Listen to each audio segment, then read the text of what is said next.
Bravo lovers, and welcome to another episode of Bravo Tea with Jared B. Of course, I am your host, Jared B. So I first wanted to start off with saying hello to my newest listeners, my watchers and subscribers. Welcome to the show. Welcome to Bravo Tea with Jared B.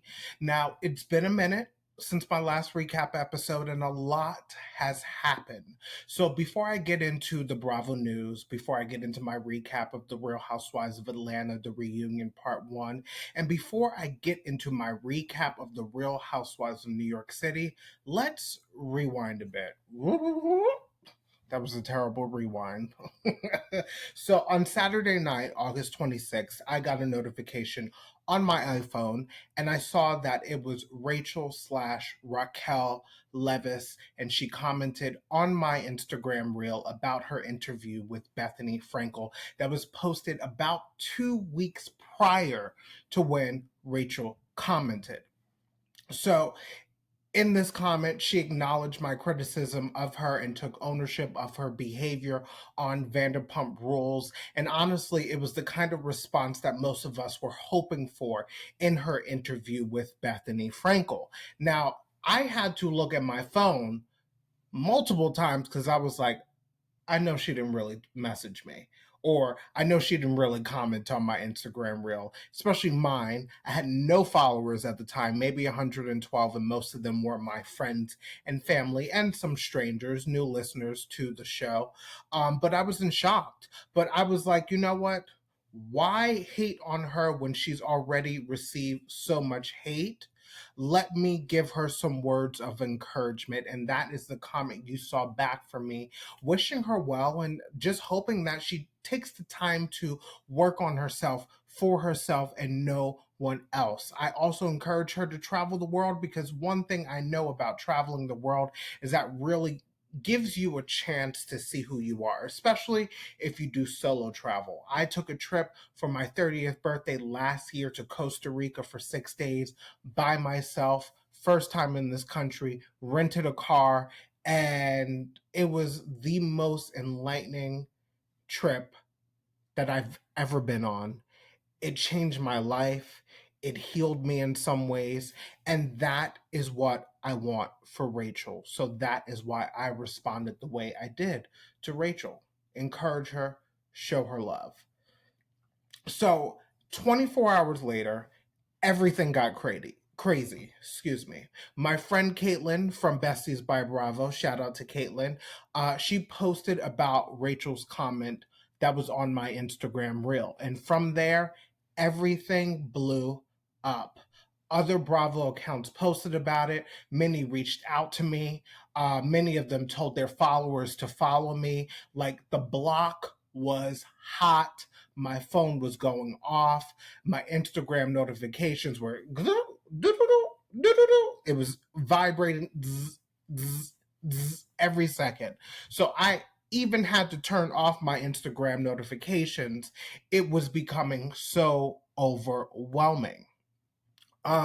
So then my podcast becomes mentioned in several online publications like Entertainment Tonight Online, Page Six, the Daily Mail, I believe Just Jared, Entertainment Tonight Canada. There were so many places where my podcast was mentioned. A lot of it was like very quick, very swift.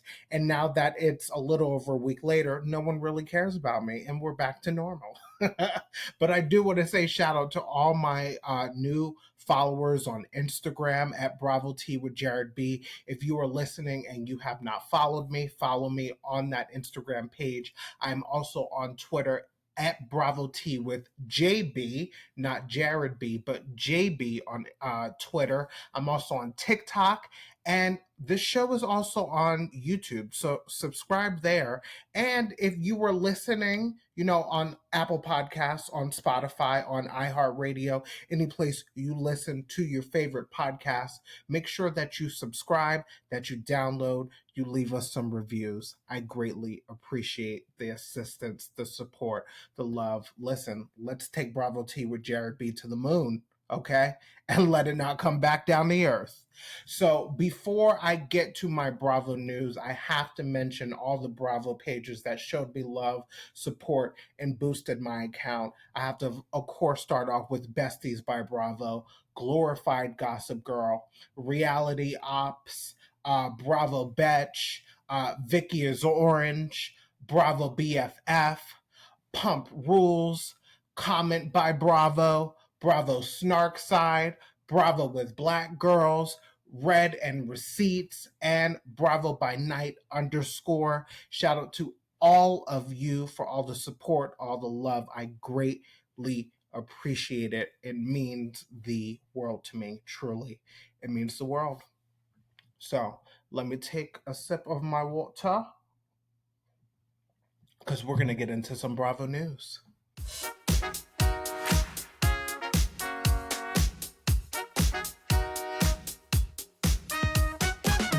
So after I went viral, the Real Housewives of Atlanta went viral because B. Scott released an exclusive saying that according to their sources, production made the call to recast the entire show at some point during the taping of season 15 reunion.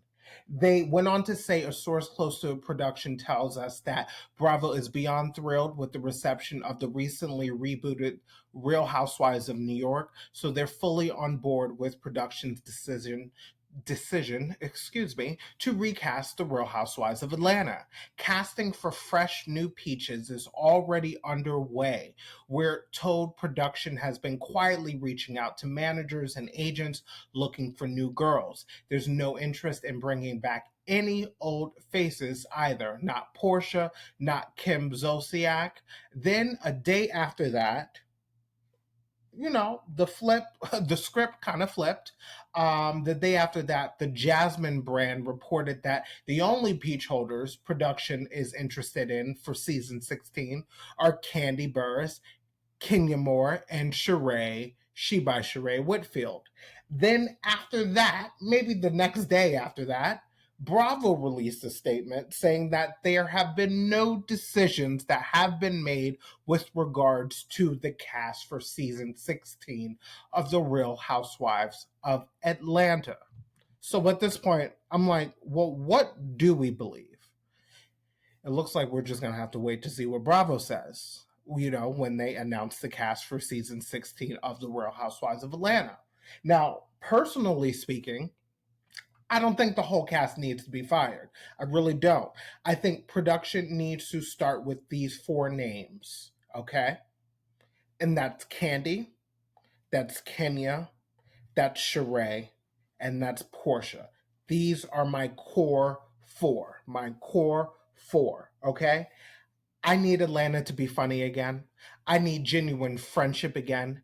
I need real storylines. And so I feel like if you start with that core four, Candy, Sheree, Kenya, Portia, and build around that, let's get Shamia as a part-time housewife. Like, let's really do the work and test some of these ladies to make sure that we are putting together a dynamic cast so we can revitalize one of our favorite franchises, and that is the Real Housewives of Atlanta. I have hope, okay? I have hope, but only time will tell what will happen with the Real Housewives of Atlanta. So let's move on to the next Bravo story that broke the internet, and that's Lindsay and Carl from Summer House ended their engagement and have broken up. On August 31st, Entertainment Tonight broke the official news that Lindsay and Carl called off their engagement. According to Entertainment Tonight online, the two were set to get married in November, but Carl told Lindsay he couldn't move forward with the wedding. The breakup was filmed and will most likely play out on the next season of Summer House, multiple sources tell Entertainment Tonight. Now, there's been no word on what has happened, but I was shocked when I heard this news, okay? Now, things were, fluttering around the internets, okay? On Twitter, on on Instagram, excuse me, I forgot the name of the social media platform. Someone actually, shout out to Kaylee, that is the wife of my friend Brian. She actually sent me a TikTok early in the morning where it was alleged that Lindsay and Carl had broken up the night prior. I did not believe it. I was shocked. And then as the day went on, I'm seeing more and more Bravo accounts, posting memes like, what is going down on Summer House? And I was like, oh, okay. Now there's smoke. So there's surely fire. And then, long and behold, Entertainment Tonight confirmed the story. Listen, like I said, I was shocked to hear that Lindsay and Carl broke up. I was shocked to hear that Carl was the one that ended the engagement. I was shocked to hear that Carl allegedly called production after production had ended on Summer House and told them that he needed to break up with Lindsay. And they filmed it for the next season of Summer House. And I'm like, this is all crazy. And what I found crazy is that Carl had the balls to contact production allegedly and let them know that he needs to call off this engagement with Lindsay. Carl has known for quite some time that maybe this potential marriage or even this potential relationship was not going to work for him. And I say that I say that because, excuse me, if you are going to call off the engagement with someone that you've been friends with for over 10 years, someone that you have dated once before and then dated again for over a year before you propose, you did this with someone who you know all she has ever wanted is to get married and have kids. If you decided to call off the engagement at that moment, then you've known for quite some time that you weren't really into this. But I will say, even though I'm being critical of Carl, I have to say, shout out to Carl for calling this off before they walked down the aisle. Okay? Because think about how many couples out there get engaged, get married, one of them or both of them, or they don't even know yet, they don't know that they shouldn't be married. One might feel like, this might be a mistake. The other might feel the same way. But then you go through with it because the money has been spent on the ring. You're planning, you're calling your girlfriends about a bachelorette party, or the guys are planning the bachelor party. There's talk of venues and flowers and dresses and everything is happening. You have family members involved, friends involved, everyone's congratulating you. So I can see how it would be difficult to call off an engagement after all that fanfare. But what's more difficult? Going through with it, getting married, and then if you last a couple of years, you end it when you knew in your gut that maybe this is not what you should have gone through. So I have to say, for that, I commend Carl. I commend Carl for doing this before they walk down the aisle, but I'm also looking at you, Carl, with, a side eye. Okay. I'm looking at you like you're a little crazy, but we will see what happens on Summer House because I was rooting for them. I know that Lindsay Hubbard could be a lot to handle, but I was, like I said, rooting for them. And Lord have mercy, since we have met Lindsay, all she has wanted is to get married and have kids. It's all she's ever wanted for as long as we have known her. And I feel so bad because yet this is another relationship that did not work out. And honestly, I hope that this is not some contrived fake story put together by production and Lindsay and Carl to have a Scandival moment because Summer House does need a moment, okay? Summer House used to be one of those shows and it's dwindled a bit. Last season was okay. Most of the drama was involving Danielle, Lindsay, and Carl. So I really hope that this is not fake mess for next season of Summer House to get more viewers tuned in. They better not play games with me. And they better not play games with us. Okay? Okay, Bravo lovers? Don't play games with us. Okay. Okay, so now we are going to get into the Real Housewives of Atlanta.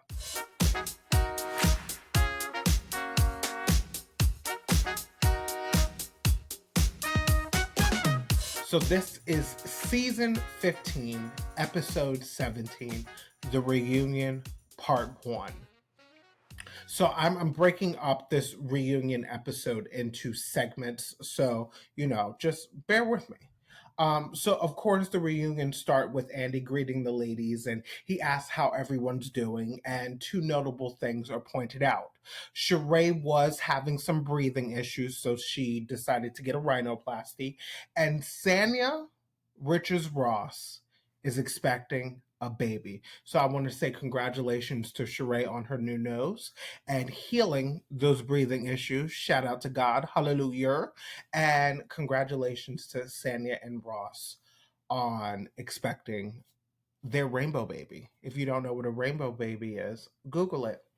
So we get to Sheree Whitfield's segment, and I have to start off with something that cracked me up, and that was on Candy's show Speak On It.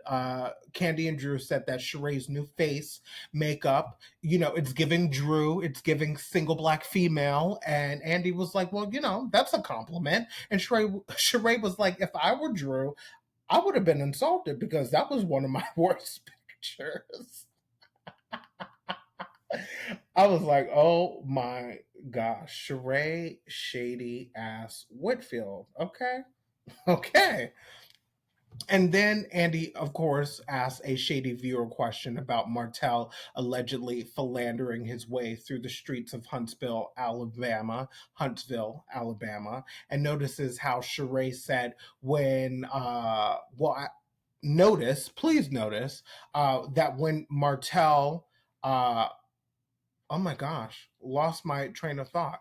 Notice how Sheree said when Martell is with her, they have an amazing time. He's very respectful. But, once he leaves Chateau Sheree, Martell belongs to the streets. Now, Sheree didn't say all of that. I said all of that. And I'm saying that, yes, Martell might be a great human being, a great boyfriend, a great boy toy, a great date when he is in your company, She by Sheree, but when he walks off the property line of Chateau Sheree, he belongs to the streets because that's been the word on the street about Martell. Okay. That's all I got to say about that. And then Sheree says that she decided to take a step back because all the noise that surrounds Martell. But do we honestly believe that Sheree and Martell actually dated? Because in my mind, I always felt like this was a seasonal boyfriend, someone Sheree could say she's dating this season because, he is featured on a couple of episodes and it contributes to her storyline, and also it kind of contributes to his storyline because he's on a different reality show called Love and Marriage Huntsville. So this created a lot of buzz and a lot of interest, but based on the ratings, not enough interest because they barely this show barely broke like 900,000 live viewers, and at one point this show used to get 4 million live viewers. 4 million, and couldn't even break maybe 900,000. So this is why the Real Housewives of Atlanta needs a little magical dust sprinkled on it. And let's, say our prayers and hope for the best, everyone. Say a little prayer for you. Long as I wake up and I put on my makeup. Let me get back into the show. So Sheree and Kenya go back and forth about Kenya not having a man, and Sheree says, "Bring a man next time." She was like, "Bring a man next time." It was such a high pitch, "Bring a man next time." It really caught my eye, and it made me laugh. Like Sheree can be naturally funny. When she is not giving us her rehearsed reads. And we'll get into that a little later.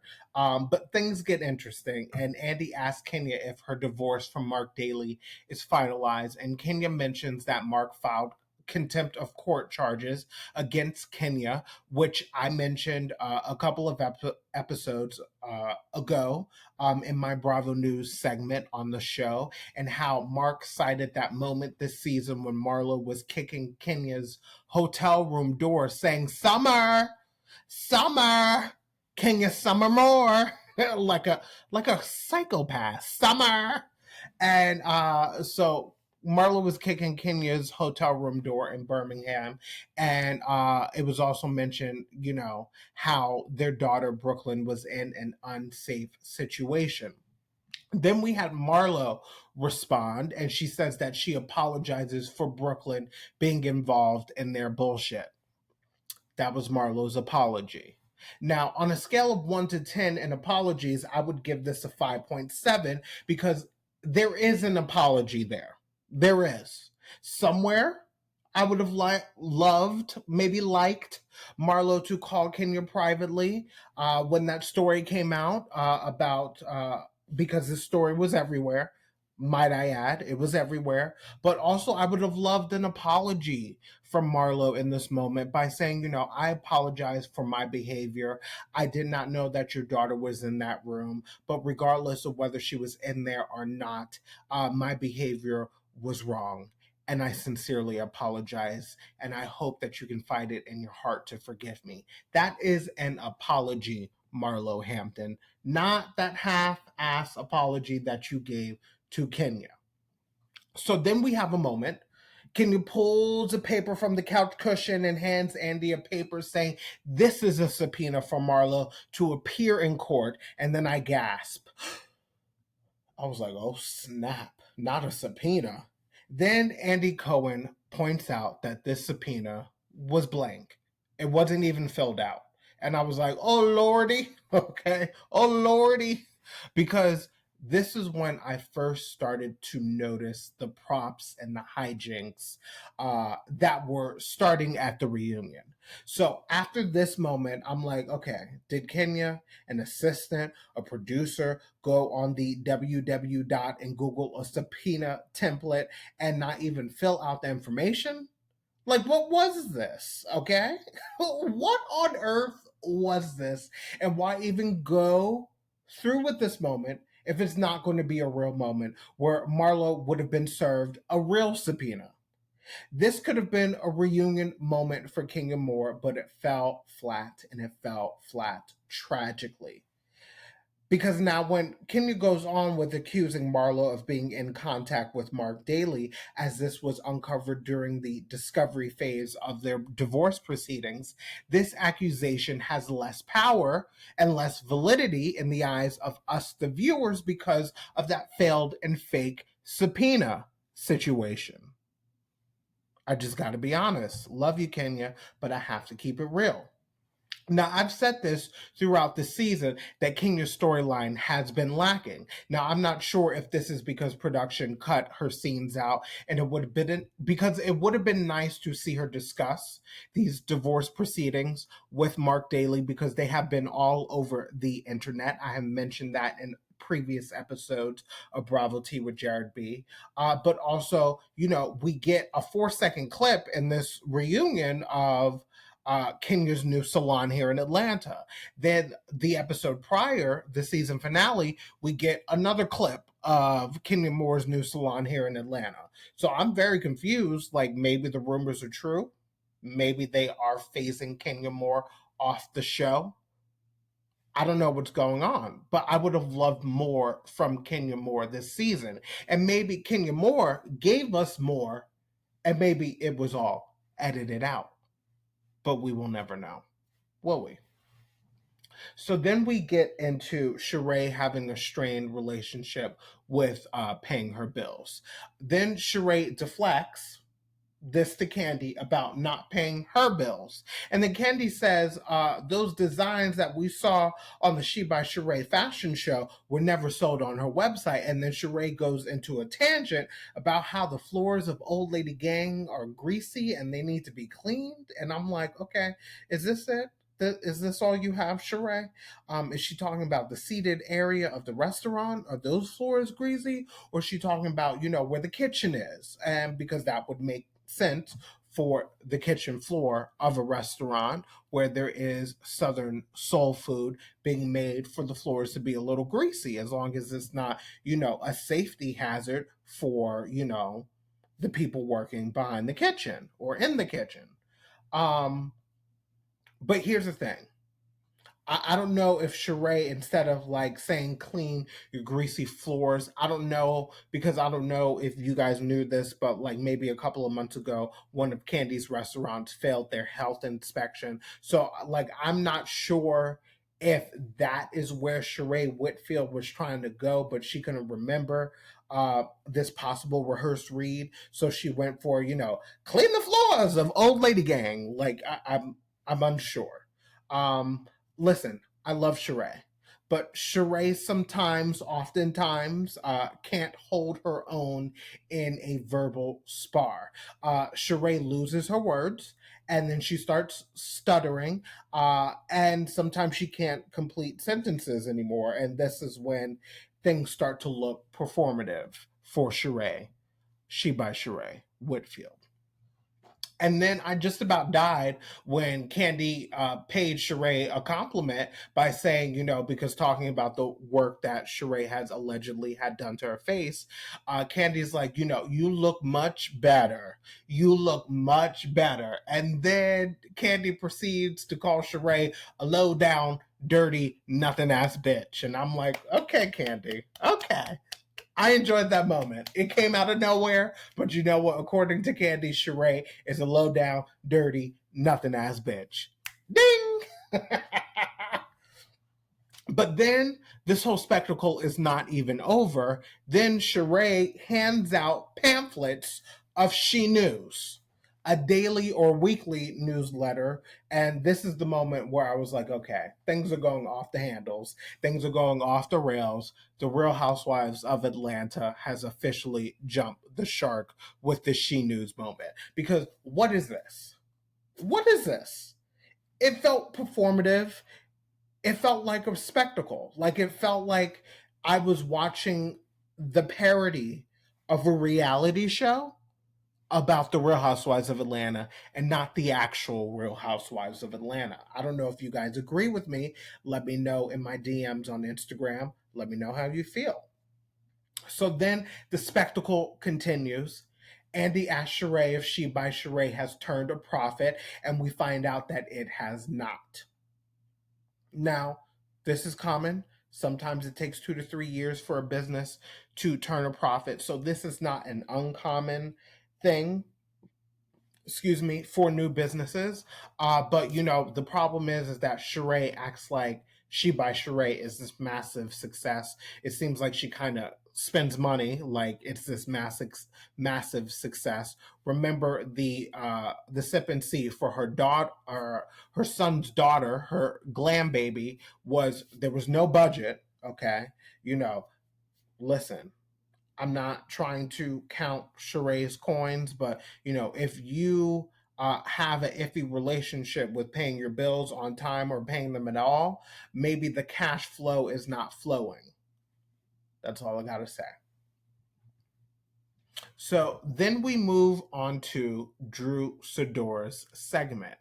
Uh, they touch a little bit on her singing and her acting career, and things then start to focus on Drew kissing Latoya.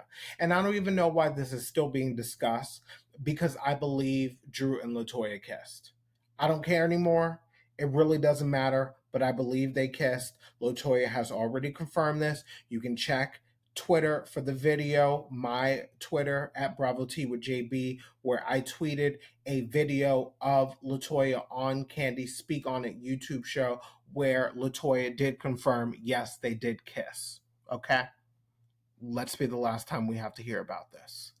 Then Drew mentions how Candy questioned if her sister Allison actually dealt with real mental health issues. And Candy explained that she said that because Drew's known to lie and fabricate storylines for the show. And then the other ladies basically confirmed that Drew lies about things on the show. And I've had the suspicion about Drew Sidor since she first joined the show, 3, 4 seasons ago?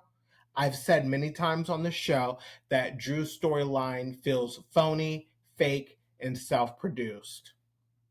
Okay? Fake, phony, and self produced. And like, I like how Drew knew, allegedly, okay, because cousin Courtney did say on another show that Drew apparently knew where Ralph was in Tampa the whole time. Ralph did not go missing, disappear, leave her with in the house with the kids. According to cousin Courtney, none of that happened. Drew knew where Ralph was the entire time. Or how allegedly Ralph never went to Vegas to be part of the Chocolate City show, the Magic Mike show, but instead Ralph was at a tech conference. So those are allegedly some of the lies that Drew Sidora has been telling us on the Real Housewives of Atlanta. And to me, that's a credibility issue. And if you can't be honest about your life on the Real Housewives of Atlanta, you should not have a peach. And you should not be on the Real Housewives of Atlanta. So listen, that's why Drew was not on my list for a possible, cast shakeup for season 16. Because yes, even though Drew Sidora has contributed the most when it comes to storyline of this season, her life basically was the storyline for this entire season, or the back half of this season. Even though she has contributed all of that, that is not enough for me to support her coming back if she's not going to be honest about her life. And even if she came back next season and decided she was going to be honest about her life, I feel like me and some of the viewers are going to be like, we still don't know what's true. Okay? We don't know if this is credible. We can't connect with you if you are allegedly a liar. You know? And all Drew has to say when Candy's calling her out about being a liar, and the other ladies are confirming that she has lied a lot, all Drew can say is, where is the lie? Where is the lie? Can they show me the lie? And Candy says Drew is a liar and the truth ain't in her. That's a word from Candy. She spoke on it. So then cousin Courtney and Monietta join the ladies at the reunion, and we find out that Courtney's dad's sister, so her aunt, I guess, is married to Ralph's uncle. So I don't even think that's a second cousin twice removed. At this point, they're acquaintances, and their aunt and uncle happen to be married. And I am wondering, Courtney, allegedly, according to the streets, according to the internets, cousin Courtney did used to reside in Tampa, and I'm wondering, is this maybe a woman Ralph was seeing when he went to Tampa? I'm not saying Ralph was not up to things in Tampa. I'm just saying that Drew knew he was in Tampa. We just don't know what he was up to in Tampa. And maybe Courtney was in Tampa at the same time, and I don't know. I don't know. Allegedly, I'm not alleging anything. So then we move on to Marlo's segment. And we find out that Marlo and Scott Lee are still dating, even though this feels like another reality show relationship, a relationship for a season. And then we get into Roy, Kenya's man, the Kill Me Crazy CEO, and they talk about his date or lunch with Marlo. And then the shade assassin, Kenya Summer Moore, says, we know they didn't go out on a date because Marlo's dates end with money being left on a dresser. And everyone's like, ooh, because yeah, that stung. I felt that. Even though like this is a common insult thrown at Marlo Hampton, and it's just like a little old at this point, but like the way it was delivered, it stung. And I have to say, at this point in the game, it's 2013. It's 2023. So I know at this point, escorts are not just being left cash on a dresser after, a night of fun. Like, there's Cash App, there's Venmo, there's Apple Pay, there's Zelle, there's PayPal. Like, surely, you can send an escort money that way instead of just leaving, a couple of hundred or $1,000, however much a night of fun cost. I'm not judging. But yeah, and unfortunately, that was pretty much Marlo's segment. Like, here's what I'm confused by. We've had so much tomfoolery in part one of this reunion. We witnessed a barrage of insults, shade, props, hijinks, but what has not been discussed is what has happened the first half of the season. Maybe the first 6 episodes were dedicated to Marlo saying that Candy did not support her after Marlo's nephew died. Marlo somewhat blamed Candy for the death of her nephew because her nephew met his assailant in Old Lady Gang, one of Candy Burris's restaurants. Marlo did insinuate that Candy hides things from the cameras and she feels like gets preferential treatment with what Candy gets to share on the show. All of that happened during the first half of this season, and that is not what was discussed at all on part one of this reunion. And I just have to question why? Like, why? Why was all this tomfoolery necessary with the props and the end scene and like all of that? And we did not even get a discussion about what consisted of the first half of this season. Can someone explain to me? Can Bravo explain to me? Can the Real Housewives of Atlanta explain to me? Can production explain to me? Can my listeners, my viewers, can you explain to me? Why was it missing? So then we close out part one of the reunion by discussing this behind the scenes video that was recorded by Monietta Shaw. And I don't know if there was any actual resolution to all the upset behind this video because they all are on a reality show. And then Drew and Courtney get into it about what she said about Drew's son when Courtney was not aware that she was still being recorded while filming her confessional. And Drew calls Courtney an unverifiable bitch, which people on social media seem to really enjoy. But I have to say this about cousin Courtney, even though she's not much of a cousin. I stand by the fact that I think that Courtney has the potential to be a great Real Housewife of Atlanta. That might not be the popular opinion, but that is what I feel. Now, where Courtney lost me was her inability to take ownership of what she has done or what she has said on this show, especially when she's called out about it, and especially when the shady Bravo editors show us what she did that she's denying. So I feel like the lesson for Courtney is that she needs to stop doubling down on what she's being accused of and own it.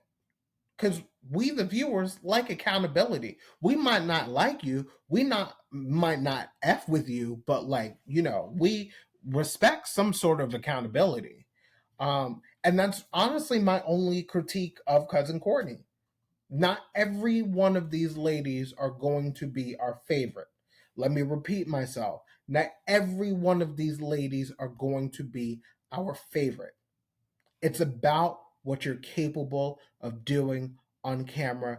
And cousin Courtney proved this season that she's not afraid to go toe to toe with some of the best, whether it's Candy Burris, whether it's Kenya Moore, or whether it's Drew Sidora, her soon-to-be former cousin-in-law, or second cousin twice removed. I don't know, aunties, aunts, uncles, whatever. So let's get into the Real Housewives of New York City.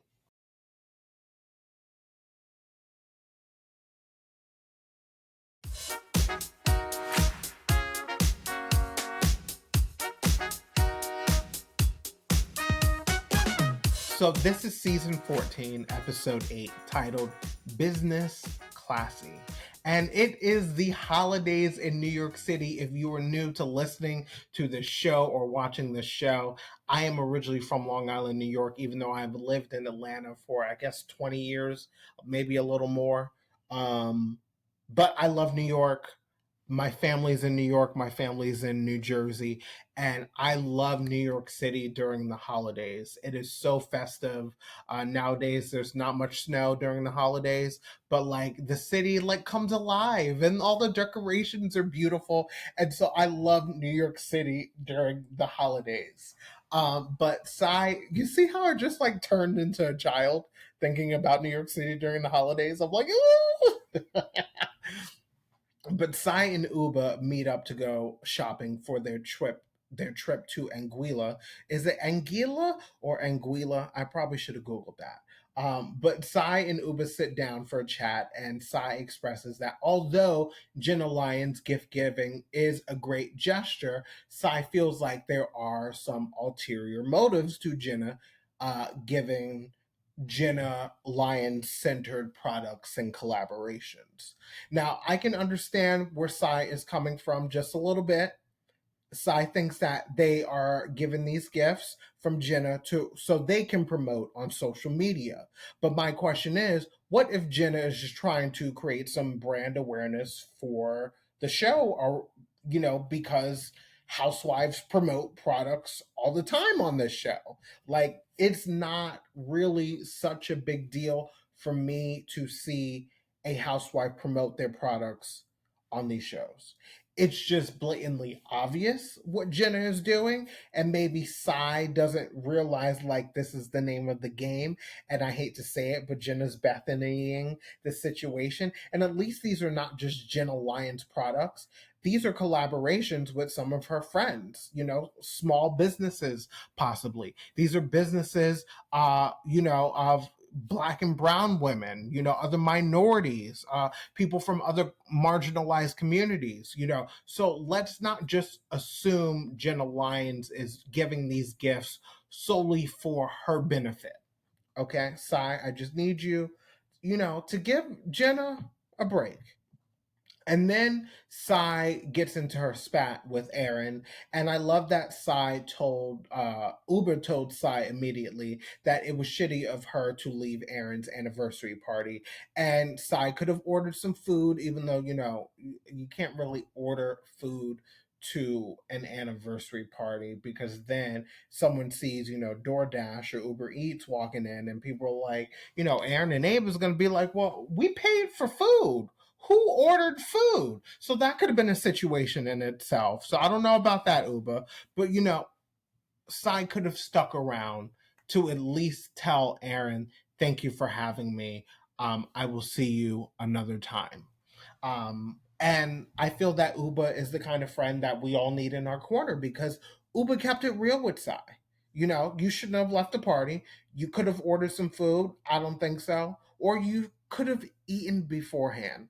I said this, maybe I've said this before, but Sai can do a collaboration with Yves Saint Laurent and have them make her like, some chic lunch boxes, to match with some of her outfits. And now Sai will be able to take food with her everywhere she goes, a little Lunchables, one of those, to go charcuterie packages, some chips, some crackers, maybe a Snapple, Yves Saint Laurent, YSL, however you identify, work it out. So then we move on to this next scene, and we have Jenna Lyons with her brother, and they take a walk to see the Christmas tree at Rockefeller Center, something I've only done once in my life, and we could not even get like, I think it was one year when Mariah Carey was performing at the tree lighting ceremony, and I don't know why me and my friends thought like we could get close enough, because we did not go until after school, after work. So there was probably 7 or 8 p.m., and we could even get within a block of the situation that was happening with the tree lighting. But listen, to find out that Jenna Lyons was asked to revamp the retail options around Rockefeller Center, that is such a flex. Like, how does that phone call come? Like, does the mayor of New York City call and be like, I would like to speak to Jenna Lyons because we want to revamp 30 Rock? Like, I want to know how that works, honestly, because it's a flex. And then Jenna opens up about feeling insecure about her body and wearing a bathing suit on this girl's trip due to her genetic disorder.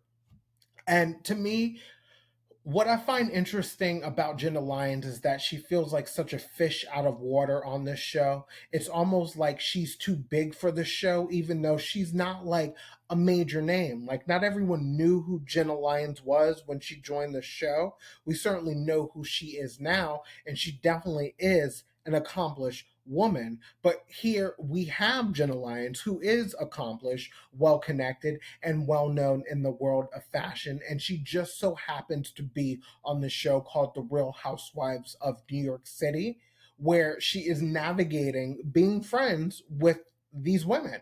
Like, that to me is Jenna's character on this show. Her story arc is that, someone who has been solo dolo, someone who is a mover and a shaker by herself, now finds herself with a group of girlfriends, and she doesn't necessarily know how to play by the rules or what the rules even are. So I think that's why I'm loving Jenna Lyons' season on The Real Housewives of New York City.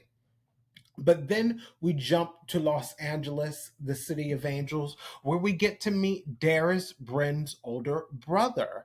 And Bryn opens up about her fears about making or creating a family. Bryn says that she wants a family.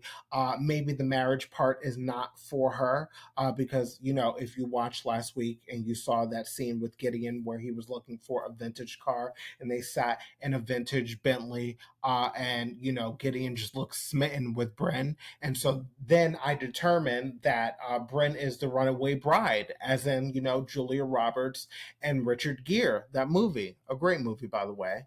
No offense to Bryn, but you've been engaged three times, yes, but you have not been divorced three times, like Bryn mentioned in the scene with her brother. But like I was saying, Bryn wants a family. Maybe not the marriage part. Maybe that's not for her. But she definitely wants the motherhood part. And I think Bryn needs to learn that, she gets to create her own version of family. And that doesn't have to look like what she grew up with. That doesn't have to feel like what she grew up with. She can create her own rules. Okay. She can create her new rules surrounding what her version of family looks like, whether it's her, a husband, a fiance, a partner, a sperm donor, her brother, whoever is in her brother's life. You get to create the family that you want. That's your choice, Bryn, and you have that power. And I don't think that Bryn has yet realized that power that lies inside of her. You've created your own happiness, Bryn. It's time to create your own family. You just have to take the plunge. Take the plunge and believe that everything will work out. So then we move on to Jenna and Aaron. And Aaron goes to check in on Jenna after her dental surgery. I have to say that this is the episode where I realize Aaron's shit stirring is becoming more obvious to me. The first instance is of Aaron telling Jenna, "Well, did you hear what Brent said about you going to Anguilla 2 days early?" And I'm like, "Okay, Aaron, I see you. I'm peeping the game. I'm peeping the game." Then Jenna explains why she's going early, and it's because she feels less self-conscious about showing her skin if she has a tan. And honestly, that is a good enough excuse for me. And then Jenna said that she didn't want to fly coach to Anguilla, and there was a business class seat available on the day she was going. And I also see no issue with this. According to all of the other ladies, they are part of a sorority, and if they are going on vacation together, they should fly together. And I guess that is the fun of a girl's trip. That is the fun of a boy's trip. But let's remember, Jenna Lyons is not used to girls' trip. And for her to feel comfortable on this trip, she needed to go down 2 days early, sitting in business class, sitting in first class, whatever class, just not coach class. She needed to get her massage. She needed to get her sun-kissed skin so she can walk into this cash trip in Anguilla with the rest of these ladies with like a little woosah, a little, better confidence for herself. I genuinely believe that that's all Jenna needed. But this turned into a whole nother situation that I will get into in a moment. So in this moment, Erin plays a good friend. She's like, no way, girlfriend. Now, I want to come with you. I don't want to fly coach with the rest of these girls. But in Erin's confessional, she's like, I'm shocked. This is the most diva thing Jenna Lyons has ever done. And honestly, I don't think she's being a diva. Everyone has their travel preferences. These just happen to be Jenna's. So then we move on to this moment. I have to give an honorable mention to one of my favorite couples, and that is Jessel and Pavitt, because I believe they're out to dinner, and are they out to dinner? I can't remember. And Jessel and Pavitt, Pavitt says that he needs to go on a trip to Vietnam because he needs to redeem this ticket and he needs to use it ASAP. Jessel, of course, makes sense to me, is questioning the hell out of Pavitt, and I would too, because to me it does not make sense, and I don't think it makes sense to anyone. Why would Pavitt travel 20 hours for 3 days in Vietnam? Because he says he just needs some time to himself. He just needs a moment. You were in New York City, book you a cabin in the Adirondacks, book a house in the Hamptons, go to New Jersey, go to Maine, go to the Berkshires, go to California, go to Miami, go to Montana. But Vietnam is a long way from home. And he tries to make a thing, well, you're going to Anguilla with your girlfriends. Why can't I go to Vietnam? But I'm like, Vietnam is a whole nother situation than Anguilla. That's a couple of hours flight. You are flying on the other side of the world, Pavitt. Okay? Pavitt, we don't, listen, I don't know who or what is in Vietnam, but we're watching you. Don't mess with our girl Jessel, because we will come for you in a non-violent kind of way, okay? Calm down, Bravo fans. Calm down. So then we get to the cash trip to Anguilla. I don't know if this whole time I've been pronouncing this country's name wrong. Shout out to Anguilla. So the rest of the ladies arrive in Anguilla because Jenna is already there. And I have to say that in this car ride to the house, I am Uba and Uba is me.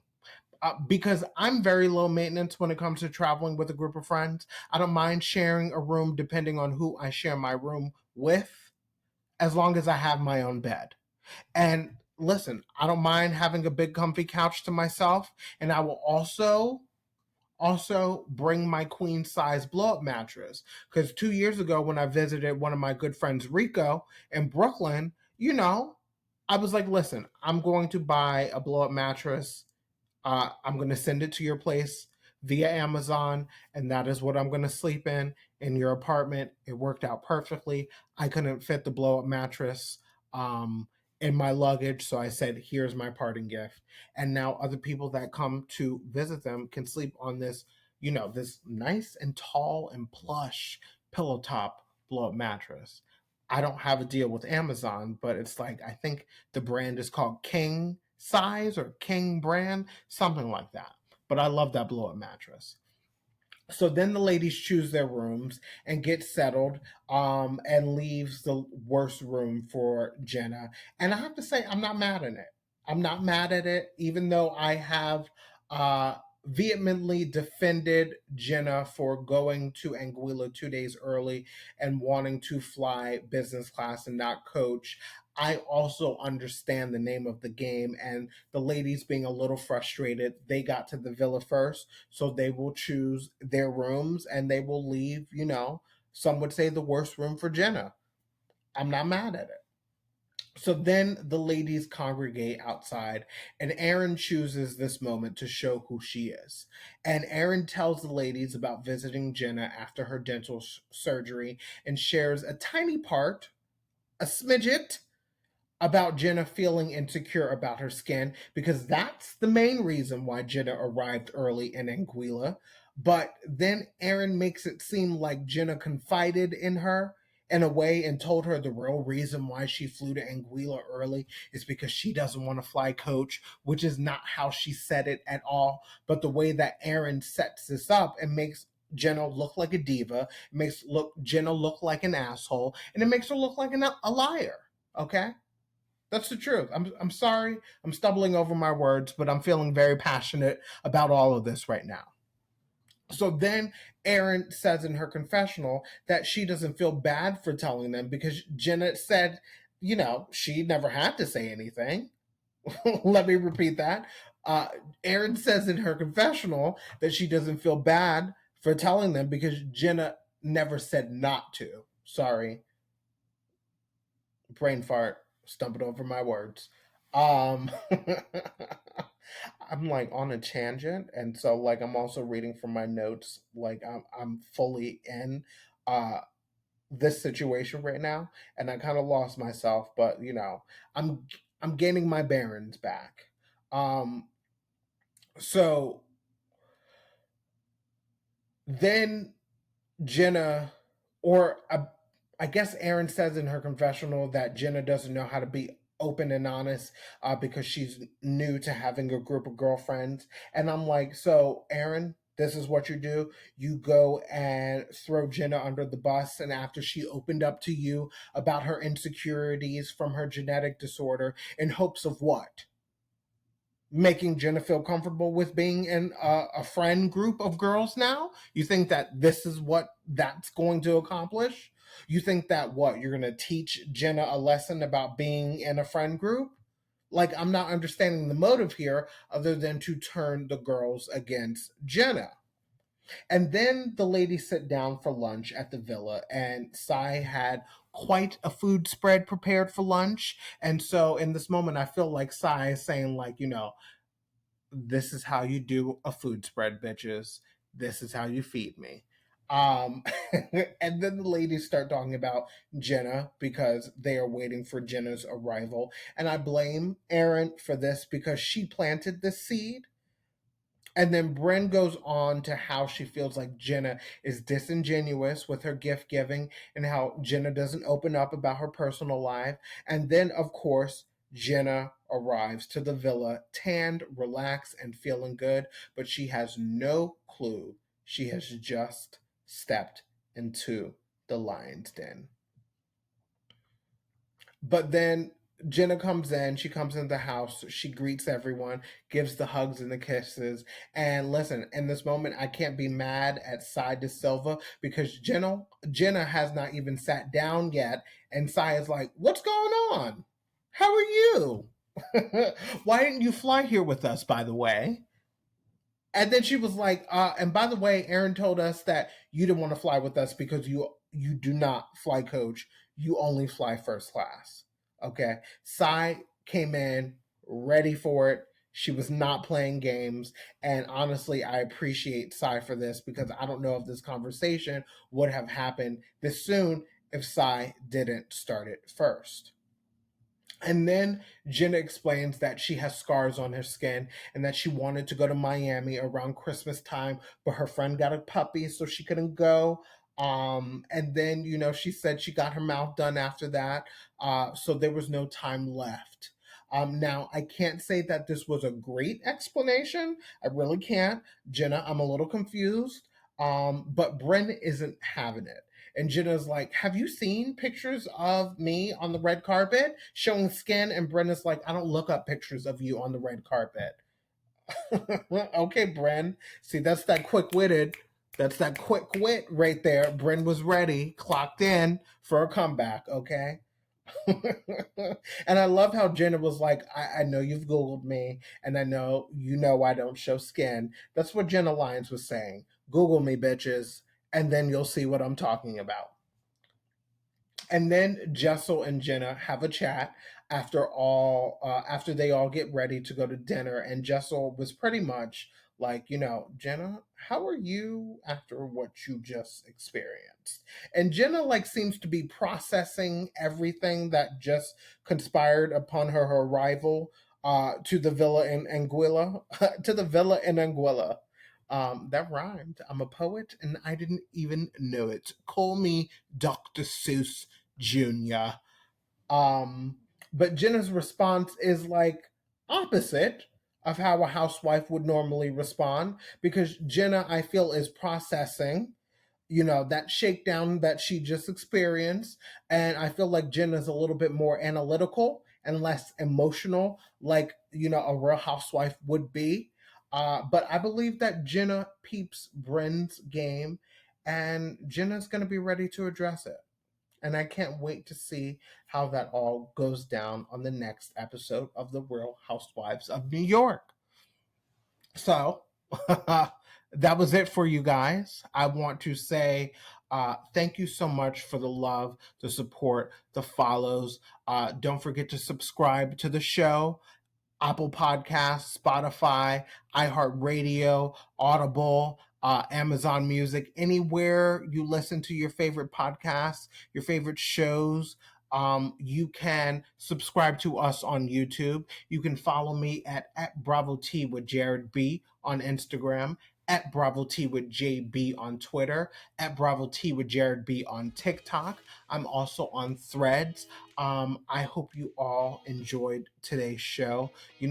Tell your lovers, tell your friends, tell your family, tell your coworkers, tell your aunts, uncles, your dogs, your cats, your pet turtle that you know of this new show called At Bravo T with Jared B. And you need to check it out because he breaks it down. He breaks it down and he gives you the Bravo T. I love you all for listening. I love you all for watching. Until next time, everyone. Peace out. Peace out. A-Town.